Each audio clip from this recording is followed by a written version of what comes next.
আরে এই মেয়েটার নাম চিনি। কিরে কেমন আছিস? তুই কি ইউনিভার্সিটিতে পড়ি? কে আপনি? ঠিক চিনতে পারলাম না। তুই আমাকে চিনতে পারছিস না? আমি রিফাত। আমরা তো একই ক্লাসে পড়তাম। আর ওই যে সাপ্তাহকুড়িল কিন্ডার গার্ডেন মনে আছে?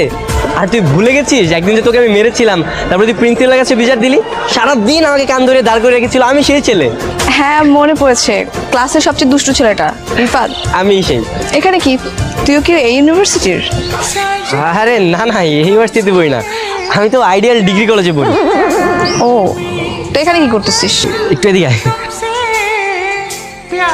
আমি না আমার বন্ধুদের সাথে এখানে এসেছি। ওরা বলেছে তোদের ভার্সিটিতে নাকি অনেক সুন্দর সুন্দর মেয়ে আছে, একটা মেয়ে দেখতে এসেছি। তুই না আর ভালো হইলি না। আরে খারাপের কি করলাম? আমি তো শুধু দেখতেই আসছি। আর এটা কি কোনো খারাপ কাজ নাকি? হ্যাঁ, আমি তো কাউকে বিরক্ত করছি না। ঠিক আছে, দেখতে থাক, ভালো করে দেখ, কাউকে পছন্দ হলে বলিস, সেটিং করিয়ে দিব। আচ্ছা ঠিক আছে, চল তাহলে। কোথায় যাব? আরে এতদিন পরে দেখা হয়েছে, একটু ঘুরে ঘুরে করবো না?